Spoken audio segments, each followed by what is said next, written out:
नमस्ते, good morning, सुप्रभात। मैं संदीप हूं, मेरे साथ है मेरे सहयोगी पंकज और हम हाजिर हैं सुबह का नवभारत टाइम्स अखबार लेकर। क्या खास खबरें हैं, चलिए शुरुआत करते हैं फ्रंट पेज से। तो कल आ गया एग्जिट पोल। नतीजे तो वैसे 8 दिसंबर को आएंगे, लेकिन एग्जिट पोल ने माहौल बनाने का काम जरूर कर और दिया। सबकी नज़र एग्जिट पोल पे थी कि क्या होगा। गुजरात, हिमाचल और दिल्ली एमसीडी चुनाव को लेकर बिल्कुल एग्जिट पोल के नतीजे सामने आए हैं। बिल्कुल। और तो दिल्ली में जैसा कि पहले से ये अंदाजा लगाया जा रहा था कि हो सकता है कि यहाँ पे इस बार 15 साल से जो एमसीडी पर बीजेपी का कब्जा है वो इस बार आम आदमी पार्टी उससे छीन सकती बिल्कुल। है। तो दिल्ली में झाड़ू चलने की भविष्यवाणी एग्जिट पोल में की गई है और गुजरात में मोटे तौर पर सभी एग्जिट पोल ये कह रहे हैं कि बीजेपी को एक बड़ी जीत मिल सकती है।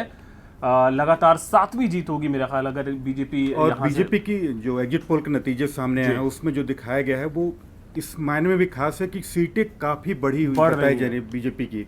बिल्कुल ऐसा लग रहा है कि आम आदमी पार्टी जो एंट्री कर रही है तो कांग्रेस को एक बड़ा नुकसान पहुंचा रही है और उसी के नतीजे के रूप में बीजेपी हो सकता है कि माधव सिंह सोलंकी का एक जो पिछला रिकॉर्ड माना जाता है वो भी टूट सकता है, वो भी तोड़ सकती है। 150 भी पार हो सकता है। लेकिन हिमाचल में तस्वीर जो है वो अटकती नजर आ रही है। कुछ एक सर्वे तो मैंने देखा न्यूज़ 24 चाणक्य का, वो तो 33 सीटें दे रहा है, मतलब कांटे का मुकाबला है। और वहां पे जैसा कि एक बार बीजेपी एक बार कांग्रेस मतलब पलटता रहता है, तो इस बार क्या बदलेगा ये देखने वाली बात होगी। बिल्कुल, क्योंकि छोटा राज्य है, कुछ हजार के 100 के अंतर से भी सीटें इधर उधर होती हैं, तो इसलिए वाकई ये एजेंसियों के लिए भी मुश्किल होता है सीट वाइज या और एक ट्रेंड है वहां पर 5 साल के बाद बदलने का, वो भी एक फैक्टर है वहां पर। बिल्कुल। तो चलिए, ये तो एग्जिट पोल के नतीजे हैं, लेकिन 8 दिसंबर को क्या होगा ये जानने के लिए आप नवभारत टाइम्स ऑनलाइन के साथ उस दिन भी बने रहिएगा। फिलहाल अगली खबर का रुख करते हैं। सुप्रीम कोर्ट ने कहा है कि चैरिटी का मकसद धर्म परिवर्तन नहीं होना चाहिए। ये एक बड़ी टिप्पणी है। इस संबंध में एक केस की सुनवाई के दौरान शीर्ष अदालत ने ये बात कही है। और सुप्रीम कोर्ट की एक और खबर है जिसमें कि छावला केस जिसमें आरोपियों को बरी कर दिया गया था, उसमें दोबारा से याचिका दायर की गई है। उसमें विक्टिम के पेरेंट्स हैं, उनकी ओर से रिव्यू पिटीशन दाखिल किया गया है और इस मामले में सुनवाई होनी, एक बार फिर से मामला सुप्रीम कोर्ट में है। बिल्कुल, इसका जिक्र फ्रंट पेज पर भी है और अंदर खबर ये विस्तार से आप पढ़ सकते हैं छावला गैंगरेप को लेके। और इसके अलावा एक और जो चर्चा कल बहुत रही सोशल मीडिया पर भी पंकज, वो ये कि बेटी रोहिणी ने लालू को नई जिंदगी दी है अपनी किडनी दान करके। ऑपरेशन सक्सेसफुल रहा और ट्वीट्स में देख रहा था लगातार। जो खास बात है कि जो विपक्षी दल के नेता हैं, वो भी गिरिराज सिंह हो चाहे और दूसरे कई नेता, उन्होंने बहुत ही अप्रिशिएट किया है ये जो जेस्चर है बेटी का एक पिता के लिए। उन्होंने मतलब ये किडनी ट्रांसप्लांट में लालू यादव की चर्चा हेल्थ की, उससे अधिक रोहिणी ने जो कदम उठाया उसकी भी चर्चा हो रही है कि एक बेटी ने अपने बाप के लिए इतना बड़ा फैसला किया, उसकी भी सराहना की जा रही है। बिल्कुल। और जो ट्वीट करके जो रोहिणी ने कहा कि आपकी खैरियत में ही तो मेरी जिंदगी है, ये जो लाइन है वो लोगों का दिल जीत रही है। तो ये फ्रंट पेज पे खास खबरें थी। और फिलहाल अगर हम अंदर का रुख करें तो मौसम में जो धुआं है, स्मॉग है, ठंड बढ़ने के साथ ठंड बढ़ी है लेकिन पॉल्यूशन भी बढ़ गया है, जिसकी वजह से आज से कई सारी पाबंदियां भी लगी हैं। डीजल BS4 और 3 की कई सारी पाबंदियां, ग्रैब का नियम लागू हो चुका है और AQI लगातार 300 के पार है। बिल्कुल। तो ठंड भी बढ़ रही है, साथ ही में प्रदूषण भी बढ़ रहा है। बिल्कुल। इसके अलावा दूसरे पन्ने पर कुछ क्राइम से जुड़ी खबरें भी हैं। पार्लर मालिक के घर पर बदमाशों ने फायरिंग की, ये खबर है। इसके अलावा बदमाशों ने अचानक डंडा मारकर गिराया तो नीचे गिरी महिला को छोड़कर भागा टैक्सी ड्राइवर, ये भी एक खबर है 30 नंबर के पन्ने पर। एम्स में जो कई दिनों से सर्वर जो हैक हो गया, तो फिर से अभी तक नया सर्वर, उसका ट्रायल सफल हुआ है और डिजिटल सेवाएं अब जल्द शुरू हो सकती हैं। और इसमें सबसे पहले OPD सेवा शुरू होगी। OPD अभी तक मैनुअली ही काम किया जा रहा है और 13 दिन हो चुका है अभी तक, और अब तक पूरी तरह से ये है नहीं, शुरू नहीं हो पाया। बिल्कुल। वहीं एक चुनावी माहौल में चुनाव भी बीत गया, अब नतीजों का इंतजार है, एग्जिट पोल भी आ गया, लेकिन इस बीच एक खबर ये भी है कि चुनावी माहौल में दिल्ली में जमकर शराब बिकी है। और जो आंकड़े हैं उसमें इस बात की वो भी है कि किस तरीके से 14 नवंबर के बाद से दिल्ली में शराब बिक्री में इजाफा हुआ है। जी। और इसके अलावा MCD की महाभारत का जो पन्ना लगातार आप नवभारत टाइम्स में पढ़ रहे थे, उसमें जिस दिन वोटिंग हुई थी उस दिन देखिए 50% वोटिंग हुई। ये वोटिंग क्यों कम हुई, उसको लेके क्या चिंताएं हैं, उससे जुड़ी जो कुछ खबरें हैं यहाँ पे आपको MCD के महाभारत पन्ने पर पढ़ने को मिलेंगी। और इसके अलावा जो युवाओं ने क्या सोचकर वोट दिया, क्या पार्टी के हिसाब से वोट दिया, उम्मीदवार देखकर वोट दिया, कुछ रिएक्शंस भी हैं एमसीडी के महाभारत में। तमाम खबरें आपको पढ़ने को मिलेंगी। इसके अलावा यमुना एक्सप्रेस पे सफर करने वालों के लिए एक खबर है, 15 दिसंबर से स्पीड लिमिट जो है वो कम हो जाएगी। अभी स्पीड लिमिट 100 किलोमीटर प्रति घंटे की है, वो अब उसको घटाकर 80 किलोमीटर प्रति घंटा कर दी जाएगी और ये 15 दिसंबर से लागू हो जाएगा। तो जो भी एक्सप्रेसवे पर जा रहे हैं उनके लिए ये महत्वपूर्ण खबर है जी। साथ ही नई दिल्ली रेलवे स्टेशन पर ये खबरें आती हैं कि मनमाने रेट पर खाने का सामान और ये सब, ये तो बाकी जगहों के लिए भी है और ये सोचिए देश की राजधानी नई दिल्ली में भी इस तरह की खबरें आती हैं और ये हकीकत भी है। तो इस पर रेलवे प्रशासन को एक्शन लेने की भी जरूरत है। वहीं चिड़ियाघर के टिकट काउंटर बंद हैं, केवल ऑनलाइन टिकट मिलने से ही विजिटर्स जा पा रहे हैं। जगुआ की रफ्तार ने लड़की की जान ले ली, एमएनसी का मैनेजर अरेस्ट हुआ। नोएडा का ये मामला है, ये पूरे विस्तार के साथ आपको ये खबर पढ़ने को मिलेगी महानगर के पेज पर जी। उसके अलावा देश के पन्ने पर क्या खास है आज?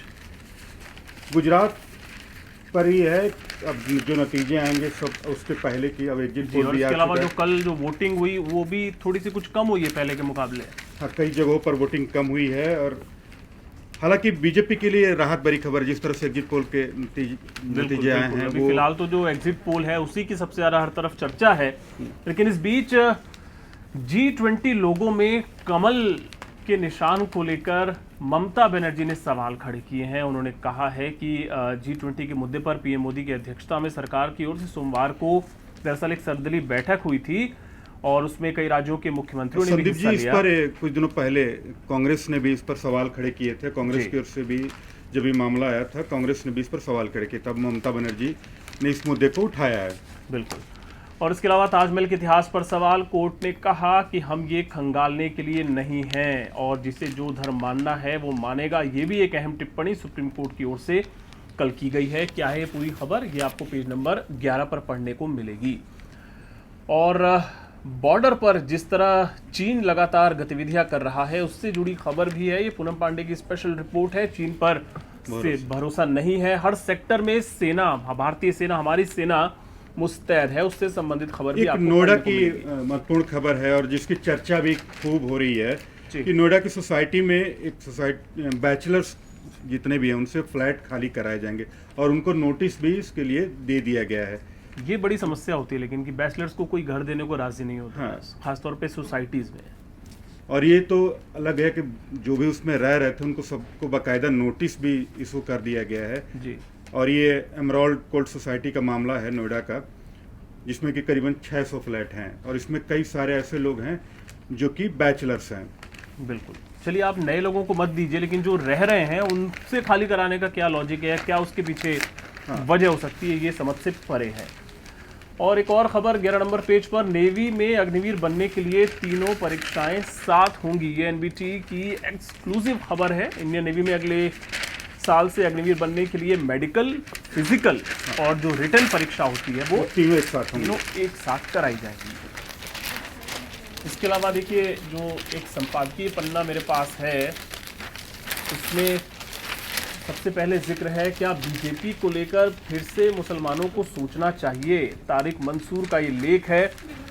उन्होंने ये कई सवाल उठाए हैं कि आखिर एक जो रवैया है, एक जो माना जाता है, एक जो माइंडसेट बना हुआ है कि अगर मुस्लिम है तो बीजेपी को वोट नहीं देगा, तो क्या उस माइंडसेट को बदलने की जरूरत है, क्योंकि जो पसमानदा मुसलमानों तक पहुंचने के लिए बीजेपी विशेष अभियान चला रही है, कई कार्यक्रम चला रही है। संघ भी इस मुहिम में है। संघ की तरफ से लगातार कोशिश की जा रही है कि वो अपने पाले में अधिक से अधिक मुस्लिमों को ले आए जी। और वहीं दिल्ली के सराय रोहिल्ला में एक 4 मंजिला इमारत ढही और इसका जो वीडियो सामने आया वो काफी भयावह है। बिल्डिंग तो खाली करा ली गई, लेकिन ये बिल्डर की ओर से फ्लैट बनाए गए थे, 4 मंजिला इमारत थी और वो एक तरफ इमारत झुकी हुई थी, जिसको नोटिस भी दिया गया। गनीमत रही कि आसपास कोई हादसा नहीं हुआ। बिल्कुल। वर्क फ्रॉम होम के नाम पर ठगी है, जिसमें 4 लोग अरेस्ट किए गए हैं। यह गैंग दुबई से चल रहा था और कई अलग अलग मामले ठगी के सामने भी आ रहे हैं और ऐसा ही वर्क फ्रॉम होम को लेकर है। बिल्कुल। इसके अलावा जिंजर होटल में आग लगी, उसका वीडियो भी था। वो जो शीशा तोड़ते हुए लोगों का दम घुट रहा था, शीशा तोड़ा, फिर किस तरह सीढ़ियों से निकले, वो आपको नवभारत टाइम्स के यूट्यूब चैनल पर भी देखने को मिल जाएगा। इसके अलावा अब सीधे हम आ जाएं खेल के पन्ने पर, तो फीफा वर्ल्ड कप की खबरें काफ़ी विस्तार से, कौन आगे कौन पीछे, क्या टैली चल रही है, ये आप खेल के पन्ने पर विस्तार से पढ़ सकते हैं। और आखिरी पन्ने पर हम आए तो यहाँ पर हैं कुछ अंतर्राष्ट्रीय खबरें। तालिबान की पाक से बड़ी दुश्मनी, अब भारत से मांग रहा है मदद, ये खबर भी है आखिरी पन्ने पर। और इसके अलावा कुछ और अंतर्राष्ट्रीय खबरें हैं, वो आप आखिरी पन्ने पर पढ़ सकते हैं। एक जो स्पेशल रिपोर्ट है एनबीटी समझे मशीनी दिमाग के साथ करेंगे बात, हर सवाल का जवाब है इसके पास। तो क्या है ये पूरा मामला, चैट जीपीटी का ये Q&A के फॉर्मेट में यहाँ पर दिया गया है, इसको आप पढ़ सकते हैं। फिलहाल तो मोटे तौर पे यही है आज के नवभारत टाइम्स में खास खबरें। तो कल एक बार फिर से हम हाजिर होंगे सुबह सुबह आपको खबरें बताने के लिए। फिलहाल हमें इजाज़त दें, नमस्ते।